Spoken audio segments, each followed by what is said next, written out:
sentar, irmãos. Glória a Deus. Deus abençoe a todas as mamães que aqui se encontram, ou quem sabe a tua mamãe não se encontra aqui. Deus abençoe a sua vida.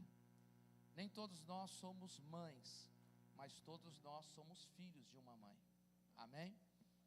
Então que o Senhor continue guardando e abençoando as mulheres, a qual te gerou, a qual te formou, ou você mãe que está gerando, você mãe que está gestante, que Deus possa fazer de você uma mulher que possa promover vidas e gerar vidas em impactar esta sociedade. Amém? Por muitas vezes nós vemos na Bíblia mulheres que foram mães e que não apareceram na Bíblia, não tiveram um destaque, um nome, mas os seus filhos fizeram grande diferença. Um dos exemplos é Joquebede. Joquebede, quase ninguém sabe o seu nome, mas Joquebede foi mãe de Moisés. Mesmo ela sendo a mãe que teve que pegar o seu filho e jogar de abaixo ao rio Nilo, depois ela mesma pegou o filho pela filha de Faraó, que foi contratada para amamentar e cuidar. Moisés foi um grande líder. Nós falamos muito e ouvimos muito de Moisés, mas pouco de Joquebede. Ouvimos falar muito de Samuel, que foi profeta, foi juiz, foi sacerdote, foi homem de Deus, mas ouvimos falar pouco da sua mãe, chamada Ana. E assim por diante, toda a Bíblia, nós vamos ver que grandes homens tiveram uma base chamada mãe. O amor de mãe é tão diferenciado, que o próprio Deus, sendo pai, ele sendo provedor, ele sendo o abençoador, o protetor, ele também diz que tem o amor como o amor de mãe. O amor de Deus é comparado como o amor de mãe, não é como o amor de pai. É a provisão, a proteção que ele tem como pai, mas o amor é o amor como de mãe. Então o amor de mãe é diferente. Ele diz assim ao profeta Isaías, que ainda que uma mãe se esqueça do seu filho, ele não se esquecerá. Os nossos nomes estão gravados na palma da sua mão. Amém? Então parabéns, mamãe, que Deus continue sendo com você, hoje e sempre. Abra sua Bíblia comigo no Evangelho de Lucas. Eu vim aqui, confesso que eu tinha uma outra, mas enquanto o louvor estava ali, Deus foi colocando uma palavra diferente no meu coração. Evangelho de Lucas, capítulo de número 7, a partir do verso de número 36.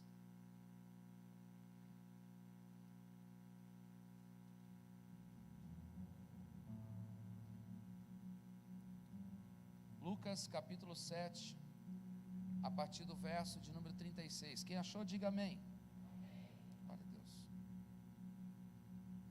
Nós vamos fazer uma leitura aqui até o verso de número 50, bem rápido. E um dos fariseus desejava que ele comesse com ele. E entretanto, na casa do fariseu, rediniu-se a mesa. E eis que uma mulher da cidade, que era uma pecadora, uma mulher que era, sabendo que Jesus estava à mesa à mesa da casa do fariseu, ela trouxe um vaso de alabastro com unguento, e ficando atrás de seus pés, chorando, começou a derramar lágrimas sobre os seus pés, derramou lágrimas sobre, e enxugava-lhe com os cabelos da sua cabeça, e beijava-lhe os pés, e ungia com unguento. Ora, quando o fariseu que havia convidado viu isto, falava consigo, dizendo: se esse homem fosse profeta, saberia quem e que tipo de mulher é esta que o toca, pois ela é uma pecadora. E respondendo Jesus, disse-lhe: Simão, eu tenho algo a lhe dizer-te. E ele disse: mestre, diga. Havia um certo credor que tinha 2 devedores. Um lhe devia 500 denários, o outro 50. E não tendo eles com o que pagar, perdoou a ambos. Diz, pois qual deles o amará mais? Simão respondendo disse, eu suponho que é aquele quem mais perdoou. E ele disse, tu julgaste bem e julgaste corretamente. Voltando-se para a mulher, disse a Simão, vês tu essa mulher? Eu entrei na tua casa e não me deste água para os meus pés. Não me deste? Na mesma, esta derramou lágrimas sobre os meus pés e enxugou com os cabelos de sua cabeça. Tu não me beijaste, mas esta mulher, desde que entrou, não parou de beijar os meus pés. Não parou de beijar? Tu não ungiu a minha cabeça com óleo, mas esta mulher com unguento ungiu meus. Senhor, por isso te digo, os pecados dela, que são muitos, são o quê? Lhes são perdoados, porque ela muito amou. Mas a quem pouco é perdoado, pouco ama. E disse-lhe, os teus pecados são. E os que estavam à mesa começaram a dizer entre si, quem é este que também perdoa pecados? Quem é este que também perdoa pecados? E ele disse à mulher, a tua fé te salvou, vai em paz. Vai em paz. Vamos orar. Senhor, sobre esta palavra nós oramos, pedimos revelação dela, pedimos graça, sabedoria, entendimento. Pai, eu sinto uma presença de Deus aqui nessa noite. Sinto algo aqui, Senhor, contemplando os nossos corações.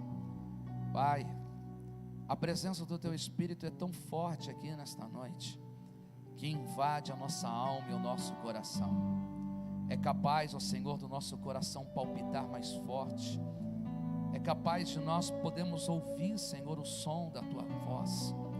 Faça-se, Senhor, meu Pai, presente na vida de cada um. Segura na mão os Teus filhos aqui nesta noite, Pai. Nos eleva, Senhor, a um nível tão grande, Senhor, para entrar na Tua presença. Porque nós acreditamos que o véu do templo foi rasgado e não há mais somente um sacerdote para entrar, para ter comunhão e falar contigo, mas todos aqueles que estavam no pátio exterior agora têm liberdade de entrar na tua presença. Pai, em nome de Jesus, nós pedimos que o Senhor possa pairar sobre as nossas vidas, tire todos os impedimentos e barreiras, tudo aquilo que não provém de Ti, e que possamos ser livres na Tua casa, que possamos, ó Pai, ter liberdade, porque se verdadeiramente o Filho nos libertou, nós somos livres em Ti. Pai, quando nós conhecemos a verdade nos liberta. Então que essa verdade nesta noite seja conhecida, Pai, por mim, por todos que aqui estão. Que nós possamos ser livres em levantarmos as nossas mãos e glorificar ao Senhor. Não deixa que nada possa impedir de ninguém, Senhor meu Deus, a ficar aqui de cabeça baixa, entristecido ou sair da mesma maneira. Mas que nós possamos sair daqui impactados, transformados, modificados pelo Teu Espírito. Senhor, sopra sobre nós a Tua glória, a Tua Shekinah e a Tua presença. Nós acreditamos, ó Senhor, que também podemos ser renovados. Acreditamos também que nesse culto de ceia, Senhor, possamos sair daqui impactados. Então toma em cada Tuas mãos, Senhor, a cada um, para a glória do Teu nome. Amém e amém. Há uma presença do Senhor aqui nessa noite. Há uma glória de Deus aqui neste lugar. Algo forte aqui. Deus quer fazer algo tremendo. A Bíblia nos fala no livro do Apocalipse que Jesus, Ele anda no meio dos 7 castiçais e tem as 7 estrelas na mão. João, quando estava na ilha de Patmos e teve essa visão, ele viu que os 7 castiçais eram as 7 igrejas da Ásia, e as 7 estrelas eram 7 líderes que estavam diante dessas igrejas, e estava na mão do Senhor. Deus é o Deus que anda no meio da igreja. E quando eu falo no meio da igreja, eu não falo paredes, porque a igreja é eu e você. Deus é o que transita daqui de cima para baixo dentro de nós. O nosso coração é o trono de Deus, e o nosso coração transita o Senhor.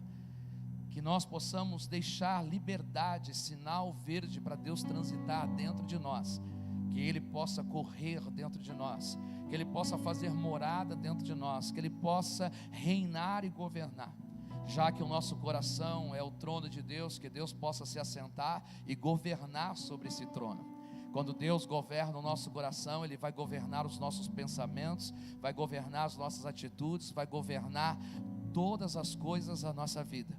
Em nome de Jesus, deixa Deus sentar no trono do teu coração e governar a sua vida. Aleluia. Lucas traz um relato de Jesus, sobre que Jesus é chamado por um grupo de fariseus, de religiosos, para entrar e se assentar e cultuar a Deus. Alguns dos fariseus, e um deles é Simão, convida Jesus para um culto dentro do lar. Um culto poderia acontecer em 3 ambientes. Um culto poderia acontecer no templo de Jerusalém, que abrigava milhares de pessoas, mas o templo naquele momento não era devido a eles estarem.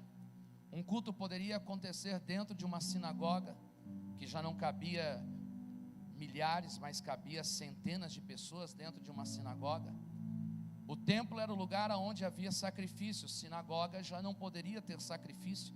Sinagoga era o lugar e o ambiente somente propício a conhecer e explanar a palavra de Deus. Feita ela no tempo que eles foram para a escravidão, o tempo que eles foram ficar subjugados por Faraó, e não havia mais templo, que havia sido destruído. Então eles se juntam em sinagoga.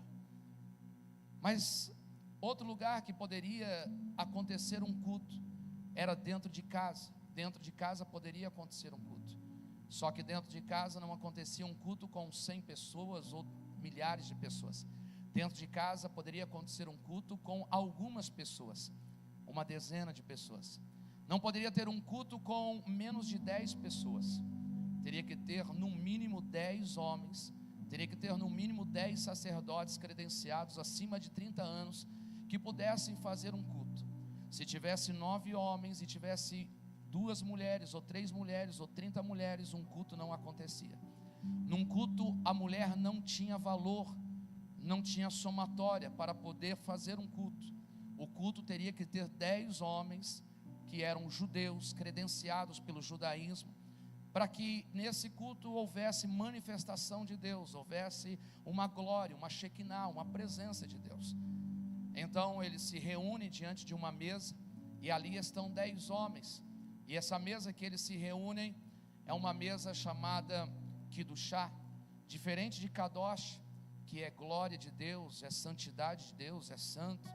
Assim, quando Isaías está no capítulo de número 6, ele diz: Kadosh, Kadosh, Kadosh, santo, santo, santo é o Senhor. Até parece uma coisa muito simples dizer santo, santo é o Senhor, parece que não tem graça nenhuma, não é verdade? Parece que dizer santo, santo. Mas Isaías disse que ele viu anjos, viu os querubins, viu os serafins, ele viu seres angelicais, sobrenaturais, que diziam Kadosh, Kadosh, Kadosh. E todas as vezes que eles diziam Kadosh, santo, santo, a glória de Deus se manifestava, a Shekinah de Deus se manifestava, a presença de Deus se manifestava. Diz que havia nos umbrais da porta terremotos, e que nesses umbrais da porta a glória de Deus invadia, só porque eles estavam dizendo Kadosh, Kadosh. O mesmo apóstolo Paulo, quando está vendo Deus, ele também vê a glória e diz que Deus é santo. Ele diz que nós devemos ser santos porque Deus é santo. Também o apóstolo João, quando está na ilha de Patmos, ele diz: a ele seja toda a honra, toda a glória, todo o louvor e toda a adoração. Deus é digno de glória, Deus é digno de adoração, Deus ama adoração.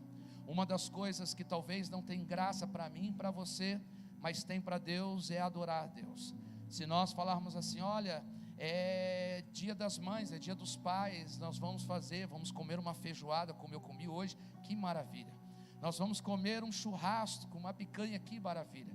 Parece que você tem uma satisfação, uma lasanha, seja comida, um arroz, feijão, seja o que for, você dá água na boca de poder saborear e parece que tem muita graça. Deus não é um Deus de carne, de osso, Deus é espírito, e Ele importa ser adorado em espírito também.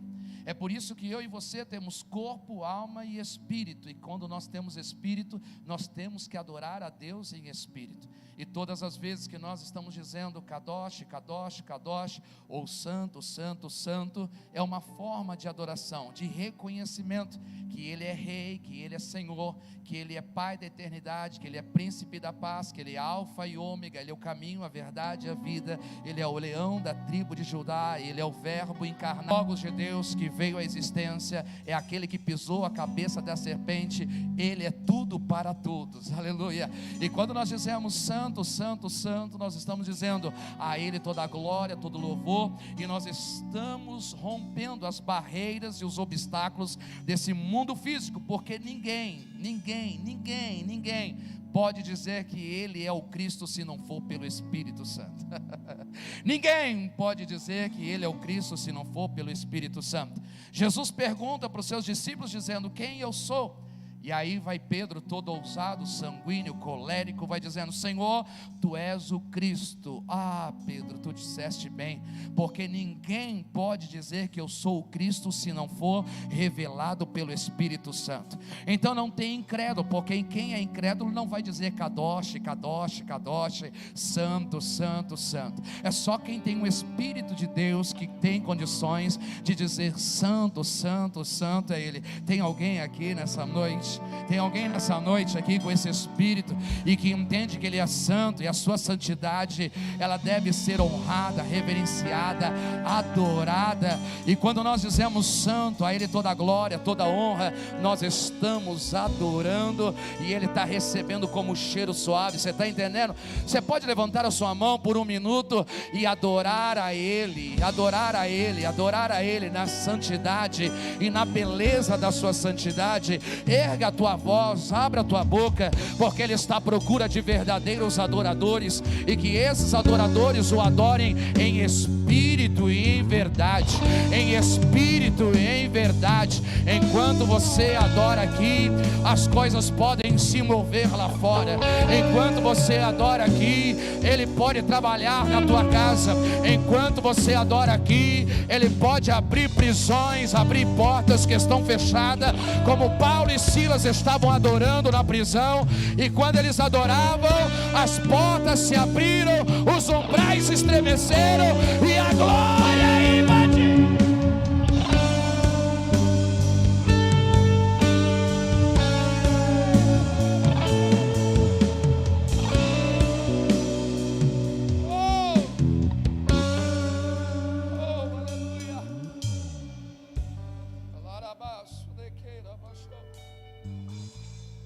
Os fariseus religiosos chamam Jesus para um culto. Eles estão em 10 homens credenciados. Jesus senta numa mesa chamada aqui do chá. Essa mesa é uma mesa onde o pano que tem, o véu que tem, tampa os pés dessa mesa.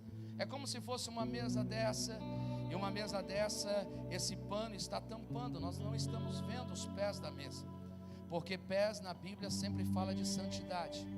Pés sempre fala de santidade. É por isso que Isaías vai olhar para aqueles anjos e ver aqueles anjos com 2 asas nos pés. 2 asas eles voavam e 2 asas estavam nos seus olhos. 2 asas estavam nos seus pés, porque Isaías não poderia ver os pés do anjo. Mesmo sendo anjo, eles eram mais santos do que o próprio Isaías. E mesmo esses serafins, querubins, sendo santo, eles não poderiam ver a santidade de Deus, porque não poderiam suportar. Então 2 asas cobriam a sua visão, 2 asas cobriam os seus pés. Nem a santidade poderia ser vista, porque não suportaria, e nem eles poderiam ver a santidade. Mas eles tinham 2 asas porque tinham liberdade. Deixa eu te falar uma coisa. A gente pode não ver a santidade, mas a gente tem liberdade para voar em Deus. A gente pode não ver a santidade, porque senão nós morremos, mas nós temos liberdade para voar em Deus. Aleluia. João, quando está na ilha de Patmos, e ele vai olhando e ele ouve uma voz como de muitas águas, ele se vira, e quando ele começa a ouvir, vai dizendo: João, o que vê e ouve, escreve e envia 7 cartas da Ásia. E diz que João viu um semelhante ao Filho de Deus, ao Filho do Senhor. Os seus cabelos eram brancos como a neve, os seus olhos eram como chama de fogo, a sua boca saiu uma espada como de 2 gumes, vestia no seu lombo um cinturão de ouro, estava vestido também com uma vestimenta de linho finíssimo. E João vai olhando para aquele ser tão resplandecente, e diz que quando João olhou os seus pés, que eram reluzentes como de latão, ele caiu como morto. Ele morreu por quê? Porque ele viu a santidade de Deus. Quando ele viu a santidade de Deus, ele caiu como morto. Mas quando ele caiu como morto, aquela santidade que estava na frente levantou e tocou em João e diz: João, levanta-te e coloca-te de pé, porque eu sou aquele que tenho a chave da vida e da morte. Eu sou aquele que abro e fecho. Coloca-se de pé, João. Eu sou aquele, João, que dou vida para quem morre. Eu coloco de pé aquele que cai. Eu faço resplandecer a minha glória e abro visão. Deixa eu te falar, talvez você está caído, está prostrado, mas a santidade que é o Senhor, Ele tem capacidade de colocar você de pé nessa noite e fazer você caminhar. Aleluia. Eles estavam ali e Jesus é chamado para um culto, e esses fariseus religiosos da época vão cultuar. E o culto que eles estão ali com 10 pessoas é interessante, porque se tivesse 9 homens não tinha culto. E o que é um culto, irmãos? O que é um culto? Vamos entender o que é o culto. O culto é uma expectativa. O culto é uma expectativa para acontecer. O culto é um relacionamento, uma intimidade. Quando nós saímos da nossa casa, a gente vem para cá e temos uma expectativa de dizer como será o culto, não é assim? Será que o culto vai ser bom? O culto vai ser ruim? Será que o culto Deus vai falar? Deus vai se manifestar? O que é um culto? Aliás, a vida é uma expectativa. Desde o nascimento da vida, o pai e a mãe têm uma expectativa: é menino ou é menina? Aí quando nasce, vai ser com a cara da mãe e a cara do pai. Vai torcer para o Santos ou vai torcer para o Corinthians? Meu Deus do céu. Os palmeirenses se manifestaram aí.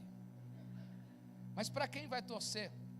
Vai ser qual profissão? Vai ser médico? Vai ser doutor? O que vai ser? Vai ser pastor? Vai ser missionário? As expectativas vão surgindo conforme a vida, e vai acontecendo, até quando chega numa adolescência um pouco mais madura, a expectativa: com quem vai casar? Com quem vai casar?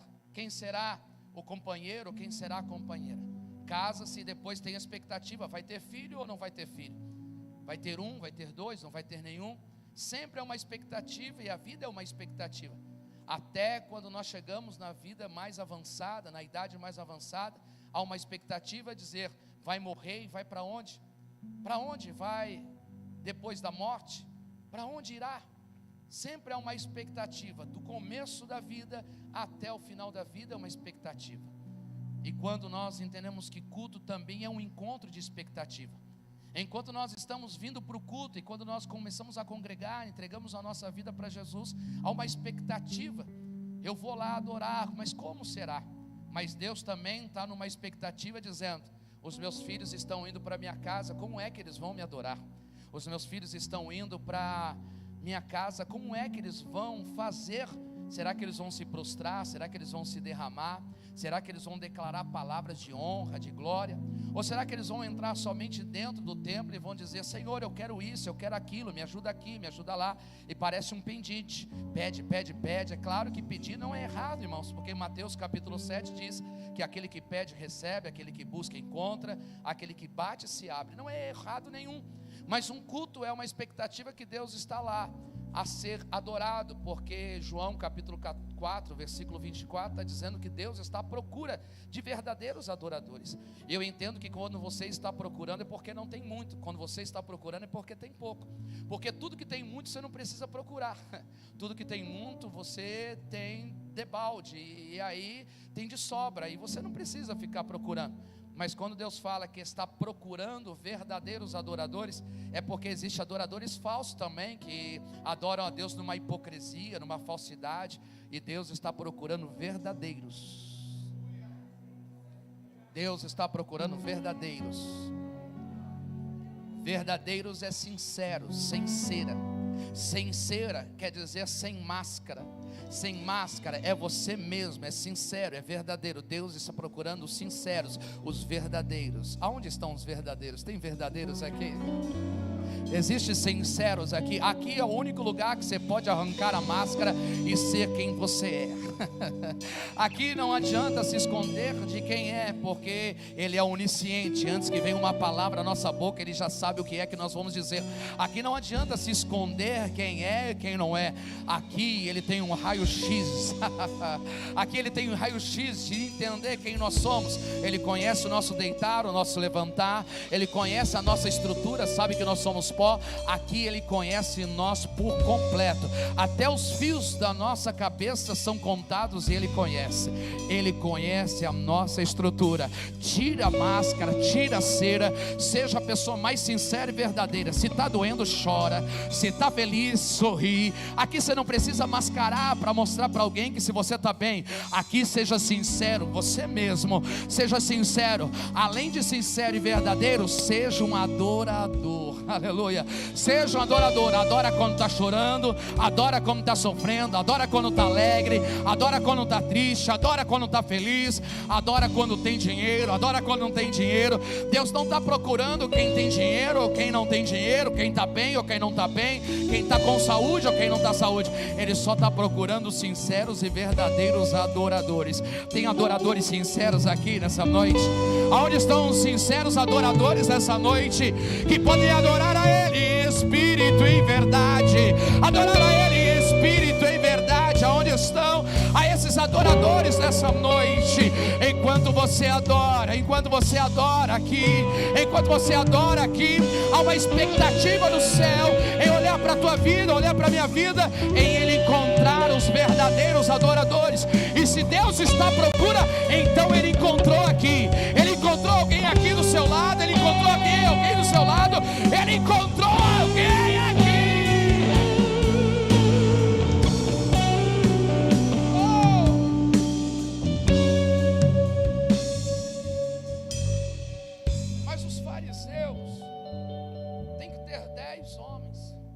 Pessoas credenciadas para ter um culto. Então um culto é o encontro de expectativas. Quando aqueles homens começam então a cultuar, começam então a manifestar e falar, a gente entende que Jesus age totalmente diferente. Jesus não precisa de 10 pessoas credenciadas para ter um culto, porque um culto, no encontro de expectativa, é derramada a glória e a presença de Deus. Eu vou dizer de novo: um culto é um encontro de expectativa onde a glória de Deus é derramada e Deus se manifesta em nosso meio. E não precisa de 10 para se manifestar a glória de Deus. Deus não está atrás de ritos, de rituais. Deus, Ele disse o seguinte: aonde houver 2, ou no máximo 3, eu estarei no meio de vós. Eu vou dizer de novo: aonde estiver 2, no máximo 3, eu estarei no meio de vós. Em outras palavras, está dizendo: onde houver 2, eu vou me manifestar, eu vou derramar a minha glória, eu vou marcar com a minha presença, eu vou estar presente e eu vou envolver a cada um.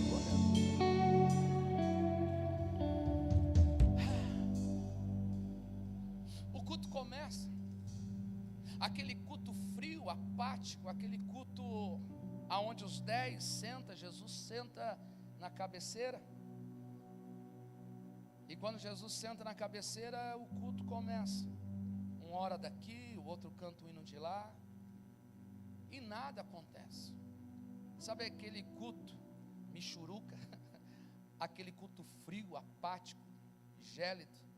Aquele culto que dizendo assim, porque um culto só vai ter graça se a presença de Deus se manifestar, senão vai ser uma reunião de condomínio, vai ser uma reunião de condônimos. Por isso que aqui não é uma reunião de condônimos, aqui é o lugar das expectativas serem encontradas. Eu amo a cultura judaica. Quando você estiver indo lá, irmão, deixa eu te revelar, Lagoinha Mauá vai fazer uma excursão para Israel. Nós já conversamos com a agência, está tudo certo. Terça-feira vamos passar os valores para a gente poder fazer uma excursão no final de 2024 para Israel. Lagoinha Mauá, Israel. Eu disse que quando você estiver lá, lembra que a gente vai falando, Deus é bom, você vai ir para Israel. Então quando você estiver lá, você vai entender tudo quando a gente fala. O povo está subindo ao templo para orar, para celebrar, para adorar. E eu sempre digo, tem as escadas, e as escadas têm as plataformas, e elas são diferenciadas. Uma tem 30 centímetros, a outra tem plataforma de 50, de 60, e assim de forma alternada até chegar ao templo. E essas pisadas mais largas, os judeus param e ficam refletindo: o que é que eu estou indo fazer na casa do Senhor? O que é que eu estou indo fazer?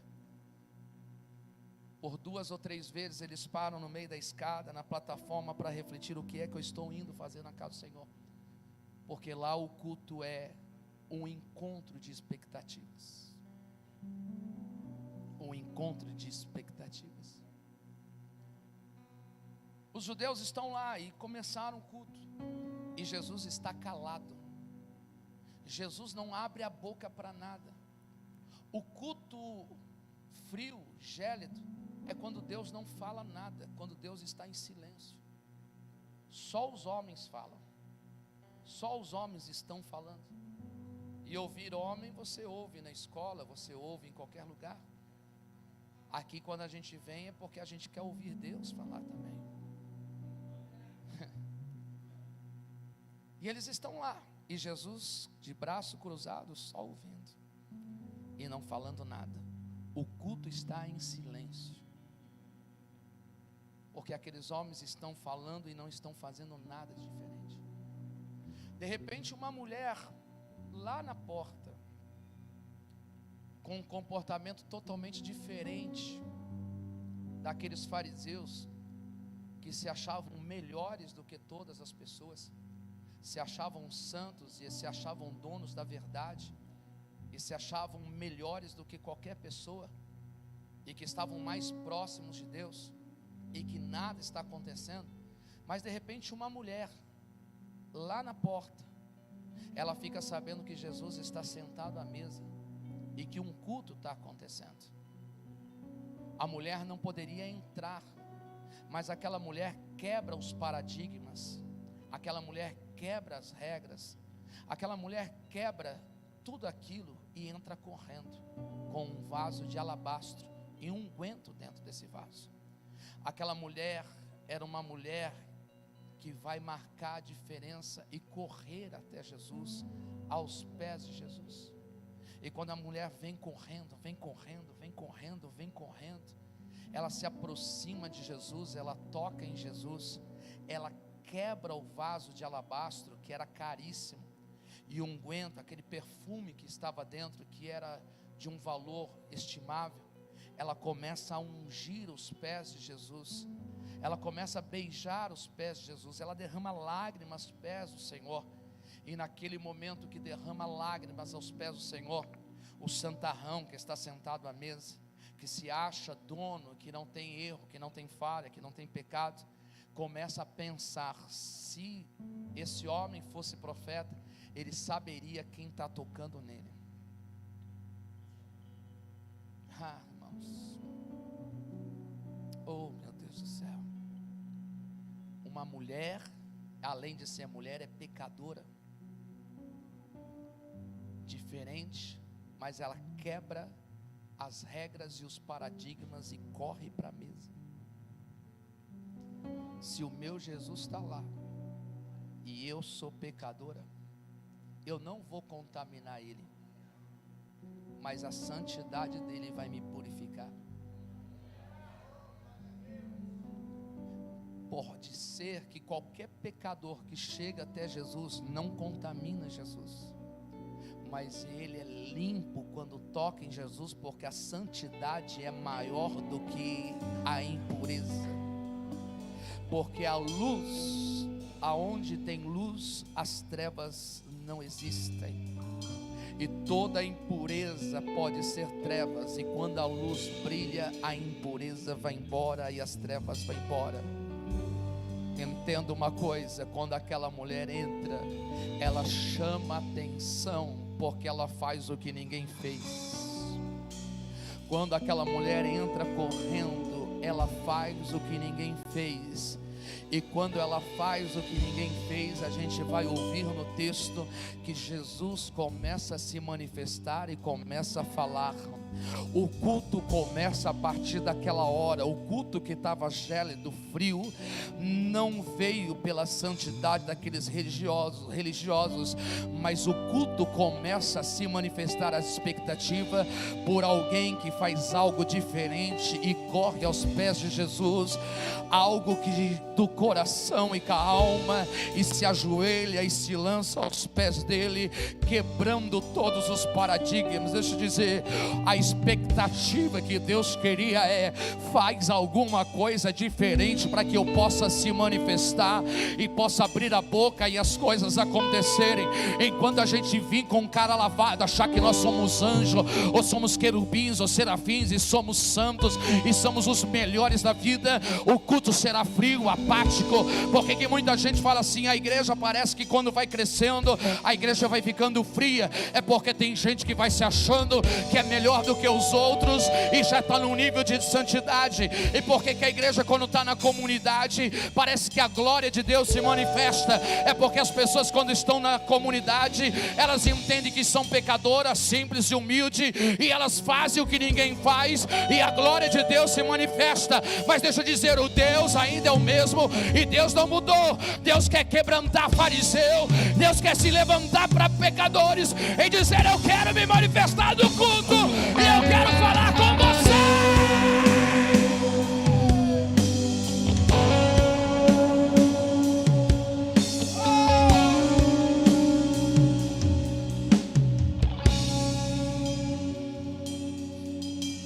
O culto começa, o culto então, a manifestação, Jesus começa a falar.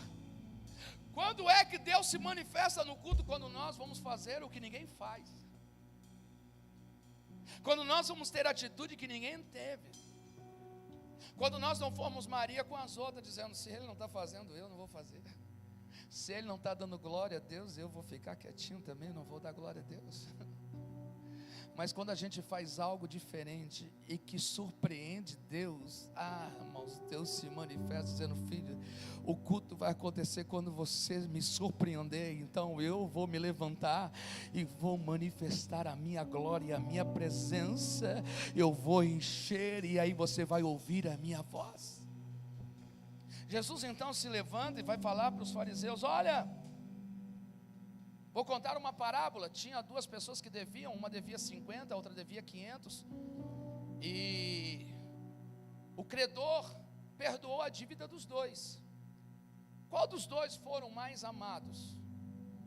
E o fariseu diz: olha, o mais amado foi quem mais devia, os 500. Porque a sua dívida foi perdoada e a sua dívida era maior. Julgaste bem, disseste bem. Está vendo essa mulher aqui? Essa mulher pecadora, essa mulher aqui que errou tanto, que falhou tanto, que o pecado dela é maior, mas ela está sendo amada, mas ela está sendo perdoada. Está vendo essa mulher? Deus a resgata do fundo do poço, Deus a resgata lá do lamaçal e tira todos os seus pecados e deixa ela santificada e purificada de todos os seus erros. Não importa onde ela pecou, se foi no seu psicológico, se foi na sua vida biológica, se foi no seu pensamento, ou se foi nas suas atitudes, os pecados que ela cometeu, ela está sendo perdoada e mais amada. Deixa eu entender, Jesus está dizendo: quem mais errou, mais eu amei. Quem mais errou, mais eu abracei. Quem mais errou, mais eu santifiquei quando vem até mim. Então eu vou entender o que Paulo vai dizendo aos Romanos, capítulo de número 8, que nenhuma condenação há para aqueles que estão em Cristo Jesus, que não andam segundo a carne, mas andam segundo o Espírito de Deus. Eu vou dizer de novo: nenhuma condenação há para aqueles que estão em Cristo Jesus, que não andam segundo a carne, mas andam segundo o Espírito Santo de Deus. Eu vou dizer de novo, Deus está dizendo: nenhum pecado pode te dominar se você vem até Jesus. Não importa o que fez de ontem, não importa o que fez 5 minutos, a meia hora, se foi o dia. Ele está dizendo: eu pego os teus pecados, eu lanço no mar do esquecimento, não lembro mais dele. Eis que tudo se fez novo, as coisas velhas passaram, e agora nós vamos olhar para o autor e consumidor, porque lá é a nossa frente, lá é o nosso caminho, lá é a nossa trajetória. Você está entendendo o que Deus está dizendo? Ele está dizendo: não importa o tamanho do teu erro, se foi mentira, se foi prostituição, ou se matou, ou se fez o que foi. Ele está dizendo: eu te perdoo, eu faço de você uma nova criatura, e tudo se fez novo. A tua mente não pode mais te acusar, os teus inimigos não podem te acusar, os teus amigos não podem te acusar, ninguém, e nem você mesmo, porque eu estou te perdoando. Você não está entendendo o que Deus está dizendo aqui? Eu perdoo o teu pecado, eu perdoo a tua falha, eu perdoo a tua fraqueza. Ei, os homens estão te julgando, a santidade quer te julgar, os homens estão religiosos querendo te condenar, mas Ele está dizendo: faça algo diferente, porque eu perdoo a você.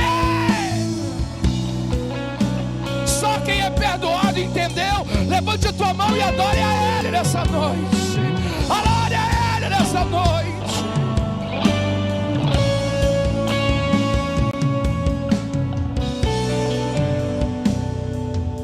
Está vendo essa mulher? Essa mulher aqui, muito mais amada do que vocês.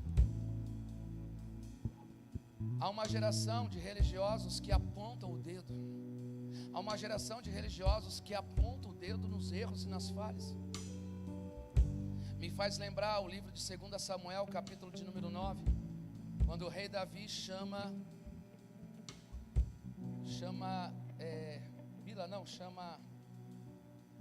para buscar Mefibosete, deu branco.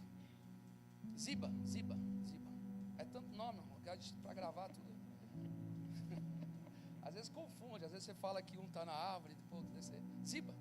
As mensagens muitas vezes não escrevo nada, não, deixa Deus falar. Ziba, vai buscar, aumenta o meu retorno. Ziba, vai buscar Mefibosete. Busca Mefibosete para que ele se assente na mesa com a gente. Aí Ziba fala assim: mas ele é aleijado, ele está morando lá em Lodebar, na casa de Maquir. E Lodebar é um lugar sem pasto, não tem nada de bom. Opa, vai buscar ele lá. Ziba tem uma resistência, mas o rei manda buscar, porque Ziba olha para o defeito, Ziba olha para aquilo que ele não servia para nada.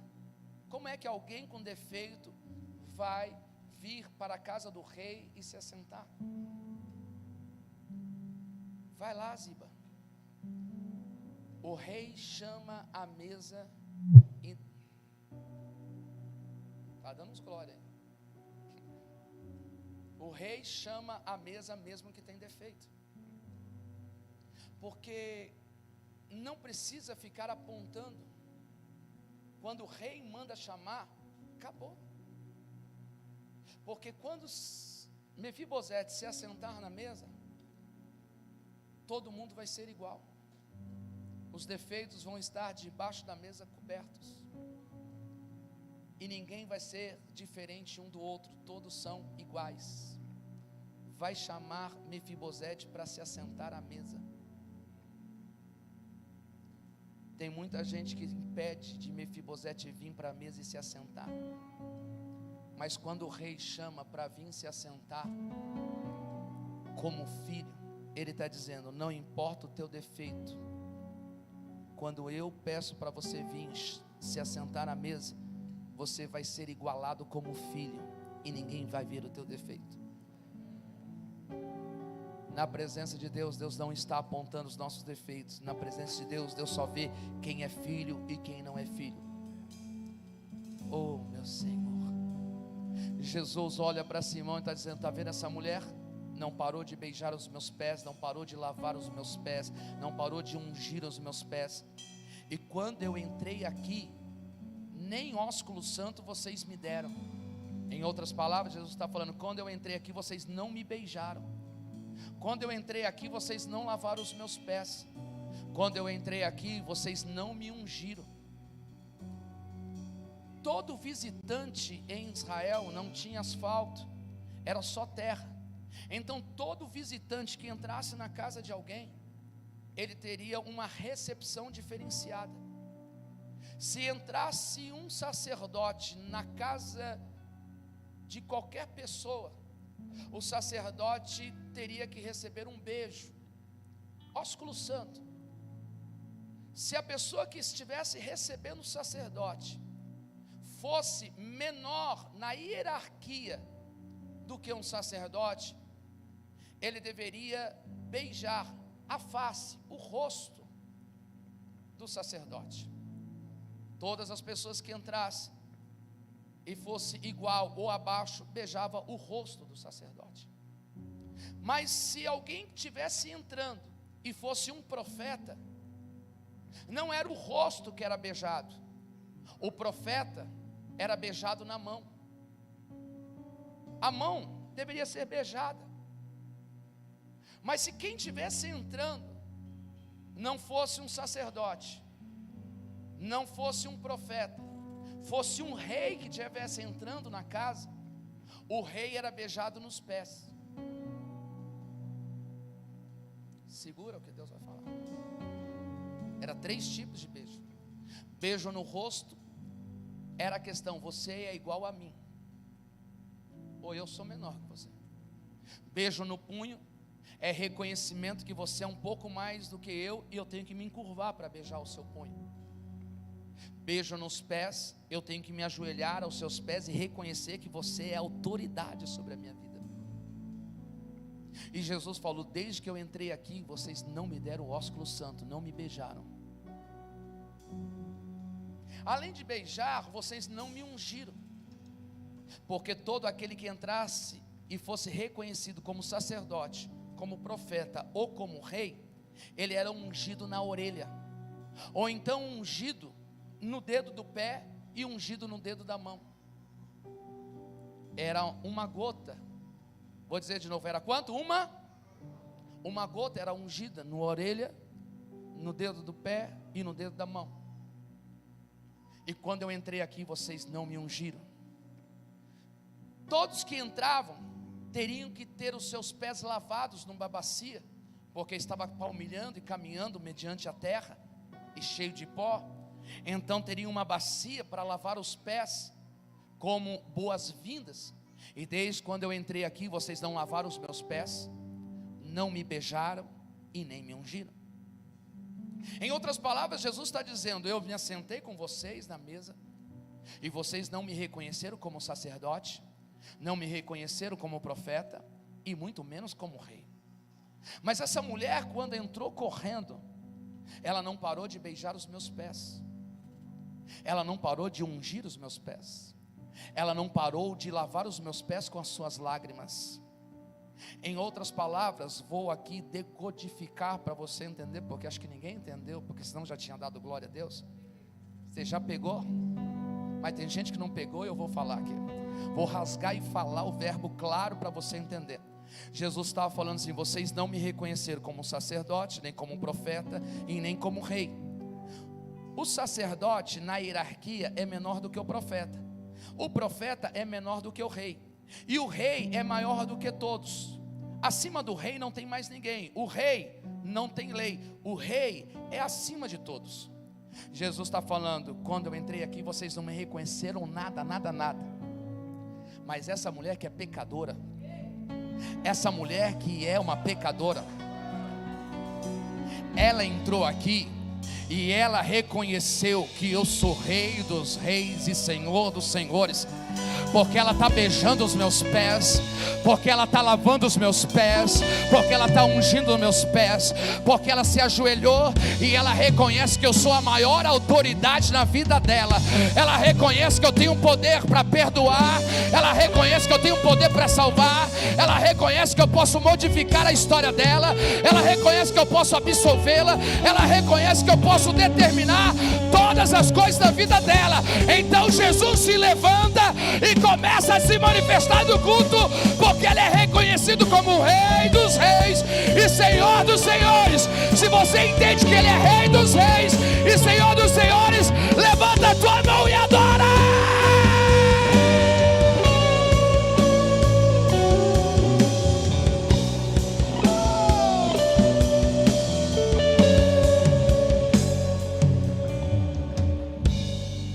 Agora entenda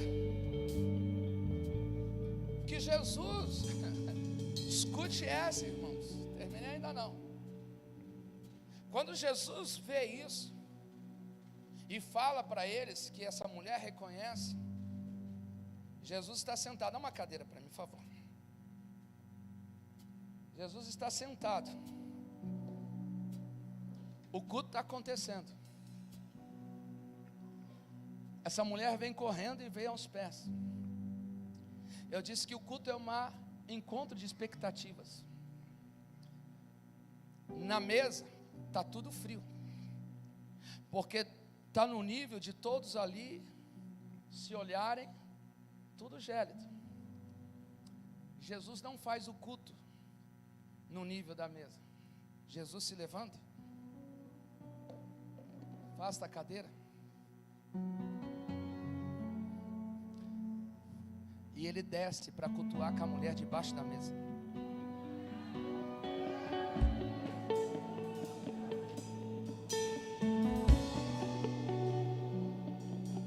Ele entra debaixo da mesa.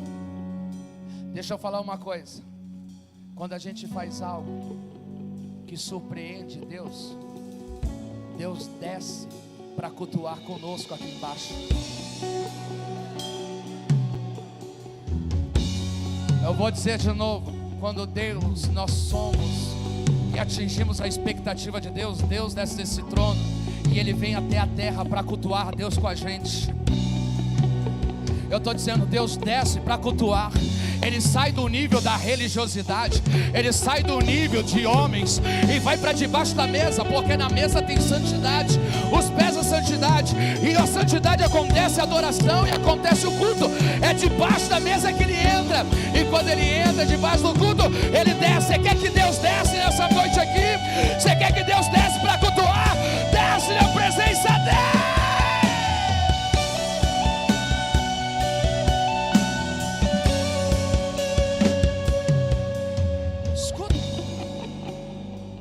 Jesus desce para cultuar com ela. Jesus então pergunta para ela e vai falar: mulher, o que é que você quer? Ele não falou isso na mesa, mas ele falou debaixo da mesa: mulher, o que é que você quer? Porque quando Deus desce, ele pergunta: o que é que você precisa? O que é que você precisa? O que é que você precisa, mulher? O que é que você precisa? O que é que você quer? Fala para mim o que é que você quer. Deus está descendo aqui nessa noite dizendo: o que é que você quer? O que é que você precisa? O que é que você quer? O que é que você precisa? O que é que você quer? O que é que você precisa? O que é que você quer? O que você precisa? O Senhor está dizendo: eu quero descer aqui nesse lugar, eu quero descer nesse lugar e eu quero cultuar a você. Eu quero sair do nível de religiosidade, eu quero sair do nível de homens cheio de regras, cheio de fariseus, cheio de religiosos, para descer debaixo da mesa com pecadores, com aqueles que reconhecem o seu erro, mas reconhecem que Ele é Senhor, reconhece que Ele é Rei, que Ele é o Todo-Poderoso. João, na ilha de Páscoa, diz que na sua coxa direita está escrito Rei dos Reis e Senhor dos Senhores, aleluia. Ele é Rei desse universo, Ele é o que rege, Ele é o que determina,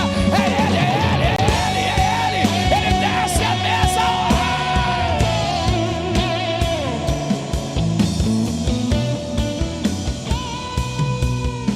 E quando Ele desce a mesa, você quer? Antes daquela mulher abrir a boca e falar o que ela queria, porque os seus pecados eram tantos, ele já sabia o que é que ela precisava. Se aquela mulher começa a relatar os erros e os pecados, ia ter um rolo que ia se estender. Ele falou: não, eu já sei o que você quer, eu já entendi o que você quer, e não só o que você quer, o que você precisa. Deus sabe o que você quer, mas Ele sabe o que você precisa. Faz o seguinte: perdoados estão os teus pecados. Perdoados estão os teus pecados. A Bíblia nos diz que os nossos pecados fazem separação de nós para Deus. Nossos pecados separam nós de Deus. Então, quando os pecados são perdoados, então nós nos aproximamos de Deus. Por isso que a primeira coisa que Deus faz é: eu perdoo o teu pecado, porque eu quero você perto de mim.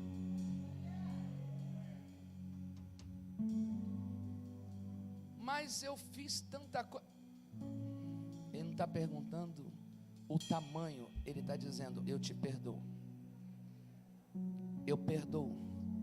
Todos os seus pecados estão perdoados, porque é o que você precisa e é o que você quer.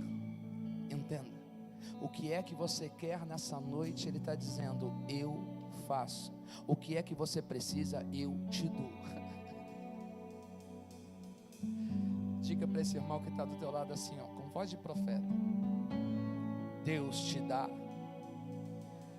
o que você precisa e faz o que necessita.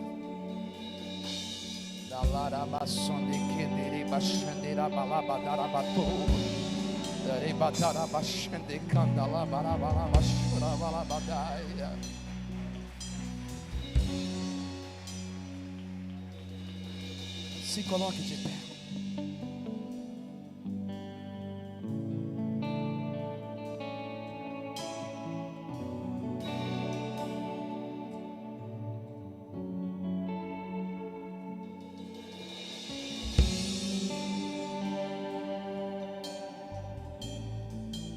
Além de Jesus perdoar os pecados,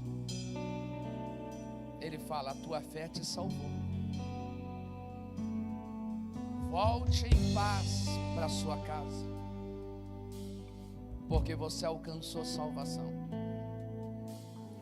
Aquela mulher entrou pecadora e saiu santificada. Eu vou dizer de novo: aquela mulher entrou pecadora e saiu santificada. Aquela mulher entrou e quebrou todos os paradigmas, e o culto se manifestou e aconteceu. Só quem está entendendo comece a cultuar a Deus agora. O que é que Deus, você pode fazer para chamar a atenção de Deus nesse momento? O que é que você pode fazer para chamar a atenção de Deus e Deus se manifestar e Deus descer nesse culto com você? O que é que você pode fazer? Faça o que você nunca fez, fale o que você nunca falou, haja da forma que você não agiu. Talvez você quer correr, daqui a pouco você quer voar, talvez você quer se ajoelhar, talvez você quer se deitar no chão, talvez você quer pular, talvez você quer subir em cima da cadeira, mas faça alguma coisa, pelo amor de Deus, que você nunca fez diante dele, porque ele quer descer descer nesse lugar, e Ele quer cultuar com esta igreja. Ele quer cultuar ao encontro de expectativa aqui, ao encontro da liberdade para o Espírito, da liberdade para o Espírito, da liberdade para Ele agora.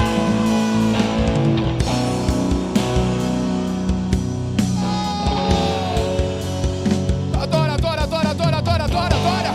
Dá liberdade para Ele, dá liberdade, só liberdade.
Prostro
O Senhor perdoa pecados.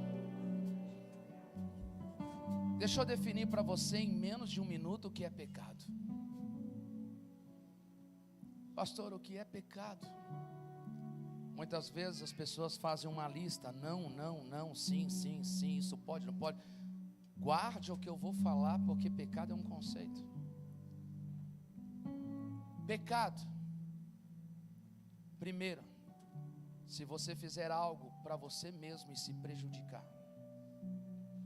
Tudo que você trazer prejuízo para você, você pode estar pecando. Por isso que existe o pecado da glutonaria, do vício. Tudo que for prejudicial para você é pecado. Segundo, tudo que causar danos e prejuízo para o próximo é pecado.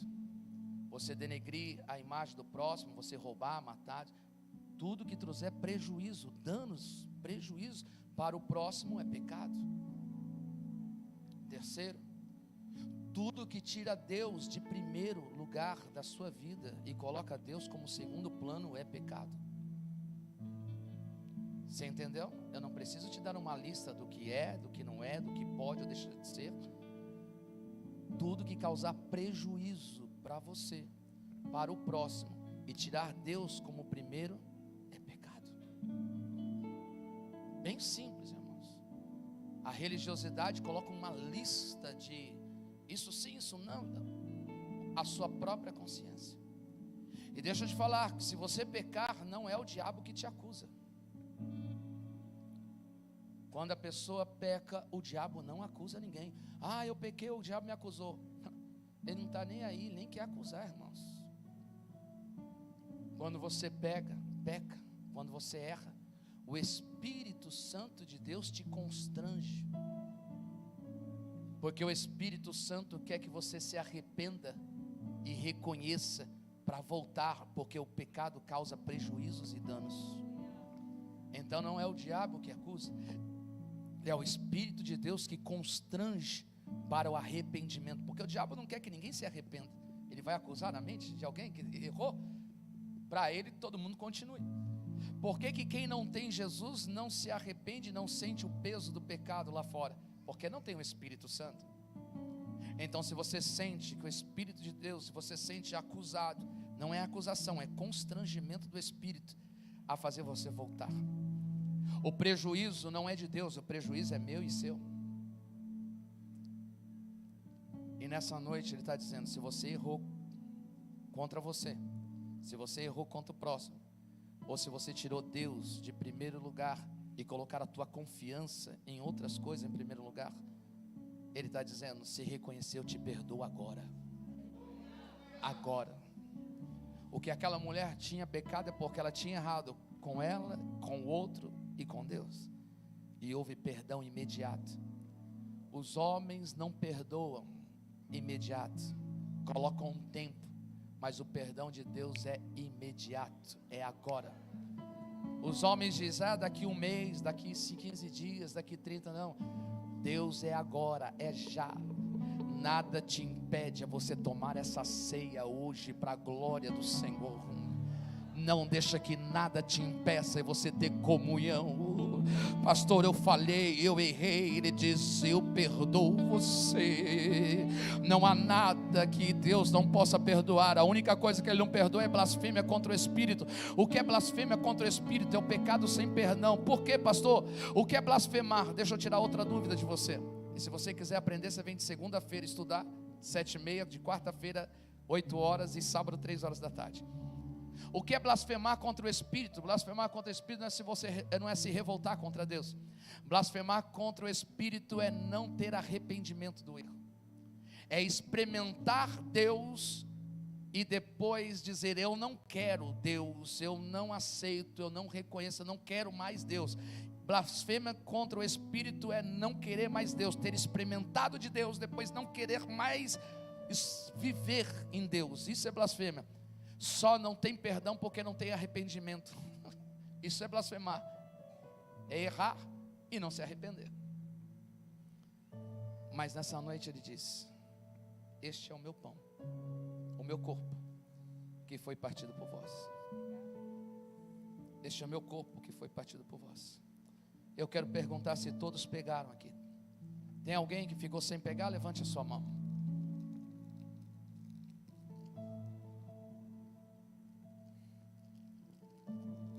Tem um aqui.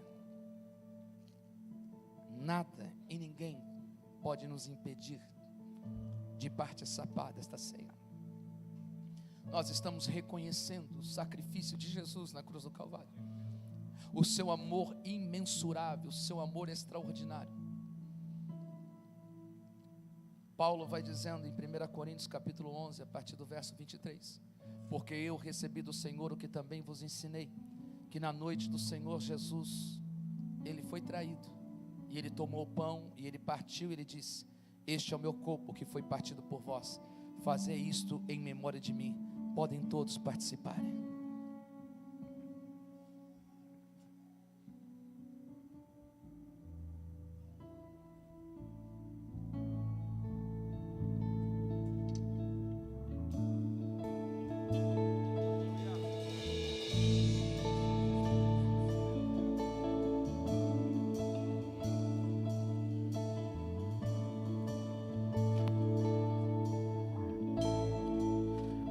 Tudo está pronto,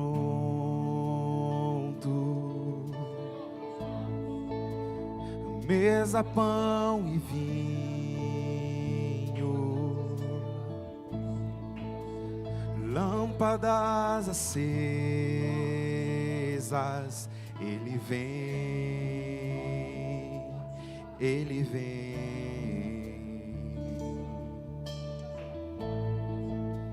Já é quase hora,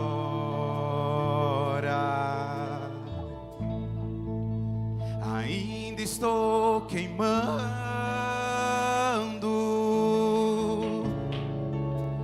olho protegido.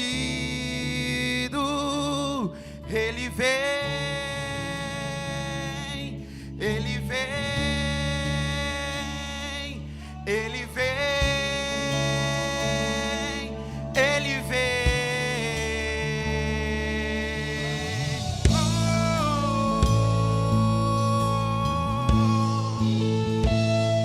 e eu não vejo a hora de te encontrar. Eu não vejo a hora de te abraçar. Eu não vejo a hora de alguém gritar: o noivo vem. Aleluia! E eu não vejo a hora de te encontrar. Eu não vejo a hora de te abraçar. Eu não vejo a hora de alguém gritar: o noivo vem.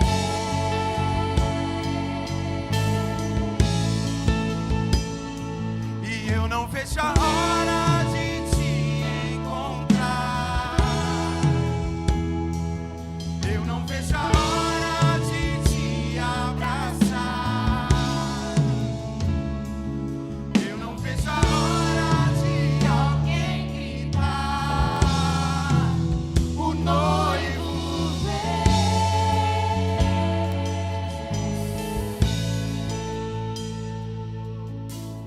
Olha, mas quem vem lá saltando pelos montes? Oh, olha, mas quem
Te amo.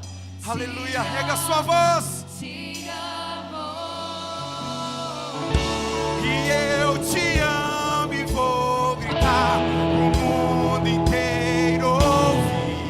Te amo, Senhor. te amo, te amo.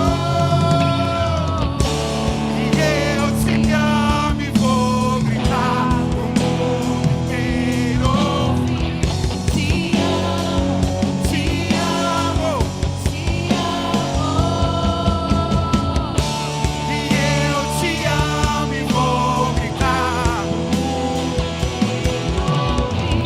Te amo, te amo, te amo. E eu te amo e vou gritar. Pro mundo inteiro ouvir. Te amo. Te amo, te amo. E eu te amo e vou gritar pro mundo inteiro ouvir. Te amo, te amo, te amo. Chamamos. E eu te amo e vou gritar pro mundo inteiro ouvir. Te amo, Aleluia. te amo. E eu te amo e vou gritar pro mundo inteiro ouvir. Te amo, te amo, te amo. E eu te amo e vou gritar pro mundo inteiro ouvir. Te amo, te amo, te amo. E eu não vejo a Glória a hora. Se alguém não pegou, levante a mão. Todos pegaram? Lá em cima, lá no som, na sonoplastia lá, tem os meninos. Pegaram? Ok, pegaram. Todos pegaram? Este é o sangue da nova aliança que nos une.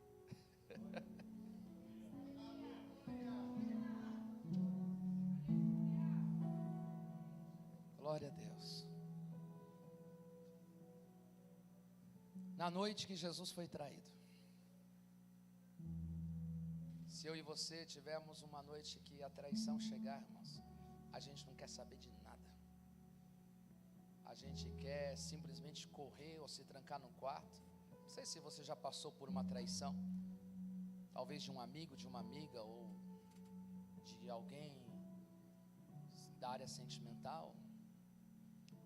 Mas uma pessoa que sofre uma traição, ela fica mal. Jesus foi traído. E ninguém é traído por um estranho. Você sempre é atraído. A traição só acontece com alguém muito próximo. Com alguém que está distante não é traição, mas com alguém que é muito da sua confiança, acaba sendo traição. Na noite que Jesus foi traído, ele não parou os planos e propósitos. Porque imagina se ele tivesse parado na noite que foi traído, dizendo: vou chutar o balde, quer saber de uma coisa, deixa para outro dia. Ele não deixou que nenhuma circunstância, nenhum problema pudesse impedir para que eu e você pudéssemos ser abençoados.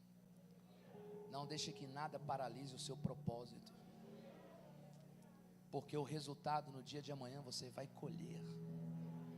O choro pode durar até uma noite, mas a alegria vem pela manhã. Em nome de Jesus, se você foi traído e se você se chateou, se magoou, levanta a tua cabeça, ergue e continua a vida. Na noite que Jesus foi traído, ele tomou o cálice e disse: este é o sangue da nova aliança.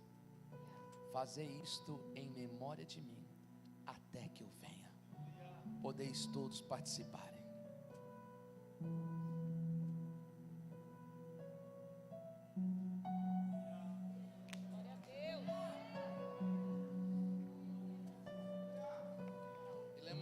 Bacai.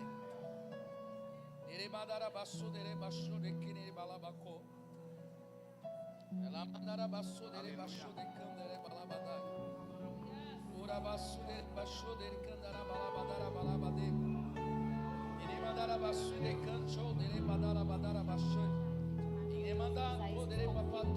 Senhor,